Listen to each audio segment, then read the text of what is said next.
सुप्रभात बच्चों, कैसे हैं आप सब। मैं आपकी हिंदी की अध्यापिका शिखा मिश्रा आज आपके सामने एक नए पाठ के साथ उपस्थित हूँ, क्योंकि हमने पिछले ट्यूटोरियल तक अपना हिंदी साहित्य का पाठ पूरा कर लिया था। तो आज हम शुरू करेंगे हिंदी व्याकरण का पाठ 7 संज्ञा के विकार।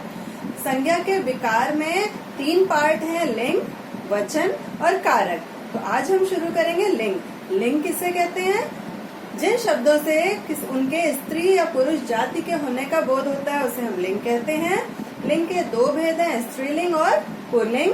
स्त्रीलिंग कहते हैं हम किसे? जिससे उस शब्द के स्त्री जाति के होने का बोध होता है, और पुल्लिंग जिससे उस शब्द के पुरुष जाति के होने का बोध होता है। जैसे शेर पुल्लिंग और शेरनी स्त्रीलिंग, ठीक है। मोर मोरनी, ठीक है। ऐसे आपका आज लिंग चैप्टर शुरू करने जा रहे हैं हम। तो चलिए हम अपना पार्ट 7 लिंग संज्ञा के विकार में लिंग पार्ट को पढ़ते हैं।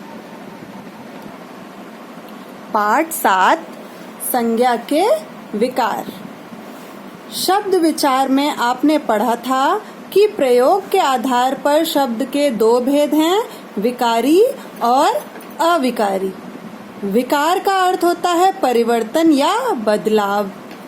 संज्ञा, सर्वनाम, विशेषण और क्रिया अविकारी शब्द हैं।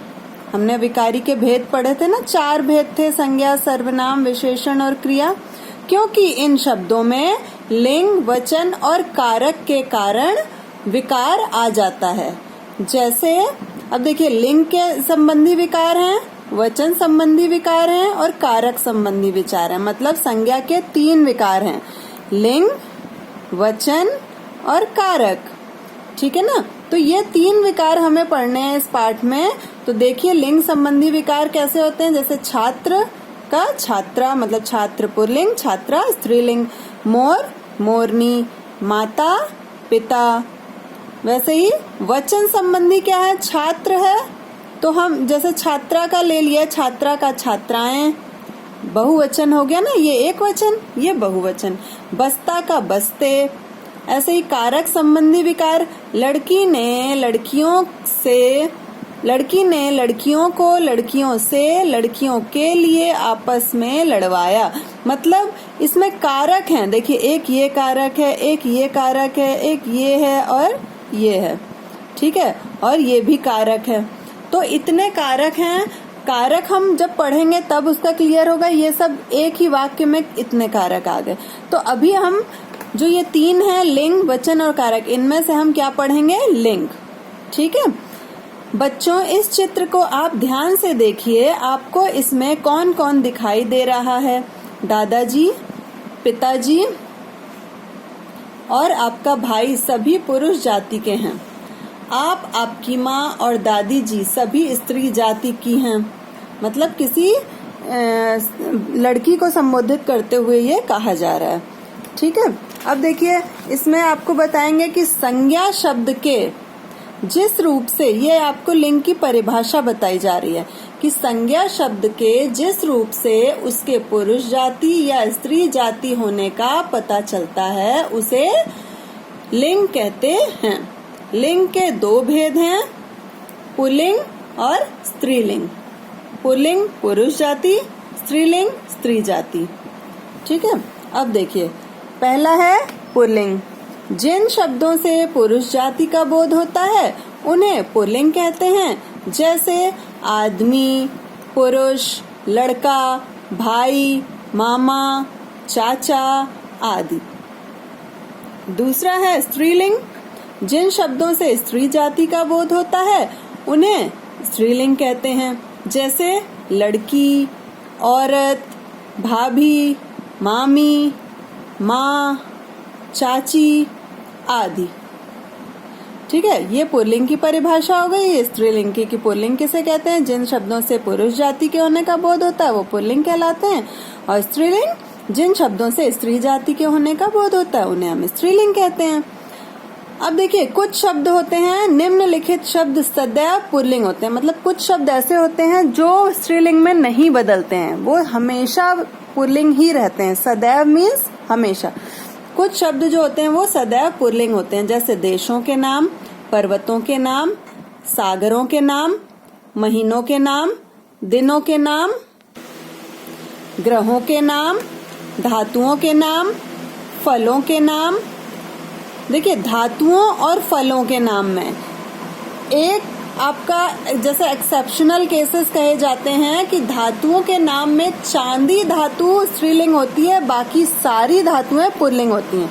जैसे लोहा, तांबा, सोना, पीतल, ये सारी क्या है, पुल्लिंग में ही आएंगी, लेकिन एक चांदी है ऐसी धातु जो स्त्रीलिंग में आएगी। इसीलिए इसको कोष्ठक में लिख दिया गया है कि चांदी को छोड़कर, मतलब चांदी को छोड़कर सारी धातुओं के नाम सदैव पुल्लिंग होते हैं। ऐसे ही फलों के नाम में लीची एक शब्द है। लीची एक ऐसा फल है जो स्त्रीलिंग में होता है, बाकी सारे फल पुल्लिंग में आते हैं। अनाजों के नाम, वृक्षों के नाम, रत्नों के नाम और पदों के नाम, मतलब किसी राजा के राज्य में जो पद दिए जाते थे, जैसे कि प्रबंधक या जैसे अभी हम ही कहते हैं स्कूल में हमारे अलग अलग पोस्ट्स के लोग हैं, जैसे ऑफिस में हमारे बैठते हैं कई अलग अलग, जैसे प्रबंधक हैं, या अगर हम कह दें प्रिंसिपल के बाद वाइस प्रिंसिपल हो जाते हैं, है ना, जैसे मैनेजमेंट के। तो ये सारे क्या हो गए, पद हो गए ना। तो ये सब नाम क्या कहलाते हैं, सदैव पुल्लिंग में होते हैं। ठीक है, जैसे प्रधानाचार्य लिखा जाता है, प्रधानाचार्य भी लिखते हैं, लेकिन अगर हम लिखते हैं प्रिंसिपल इंग्लिश में तो वो क्या होता है कि प्रिंसिपल मैम नहीं लिखते हैं आगे, तो वो सारे पद किसके लिए कहे जाते हैं, पुल्लिंग के लिए। फिर है निम्नलिखित शब्द सदैव स्त्रीलिंग में होते हैं। नदियों के नाम, तिथियों के नाम, भाषाओं और बोलियों के नाम, मसालों के नाम। देखिए, मसालों के नाम में जीरा एक अपवाद है, मतलब ये किसी में भी प्रयोग हो सकता है। ठीक है, भाववाचक संज्ञाओं के नाम, गहनों के नाम, ये आपके क्या हो गए, सदैव स्त्रीलिंग में। इसके अलावा एक आपका और है आपके नेक्स्ट पेज में, कोमल भावों के नाम तथा शक्ति सूचक शब्द स्त्रीलिंग होते हैं, जैसे दया, करुणा, ममता, सेना, पुलिस इत्यादि। ठीक है, तो ये सब आपके क्या हो गए, कुछ शब्द होते हैं जो सदैव पुल्लिंग होते हैं, और कुछ शब्द जो होते हैं वो सदैव स्त्रीलिंग होते हैं। आगे देखिए, जिन संज्ञा शब्दों के अंत में ई, आवट, इया, ता, आई, आहट, आस, ट, वत, आनी, इन, आइन आता है, वे प्रायः स्त्रीलिंग होते हैं। जैसे देखिए, ये सारे आपके एक तरह से ये क्या है, ये प्रत्यय है ना, ये सारे प्रत्यय हैं। तो ई प्रत्यय से क्या बन गया, खेती, टोपी, बाली, नदी। तो ये जो इन प्रत्ययों के साथ शब्द बनते हैं वो सारे क्या होते हैं, प्रायः स्त्रीलिंग होते हैं, मतलब अक्सर ज्यादातर वो स्त्रीलिंग ही होते हैं। ये आप स्वयं पढ़ेंगे। ठीक है, इसके बाद आपका है हिंदी भाषा में कुछ ऐसे शब्द हैं जो सदैव पुल्लिंग तथा स्त्रीलिंग रहते हैं। अब मतलब सदैव पुल्लिंग और सदैव स्त्रीलिंग में भी कुछ शब्द होते हैं, वो कौन कौन से हैं।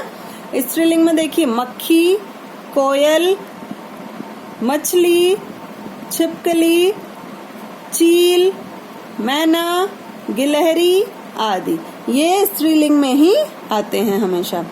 पुल्लिंग में कौन से होते हैं, तोता, भालू, मगरमच्छ, पक्षी, पशु, गैंडा, मच्छर, खरगोश आदि।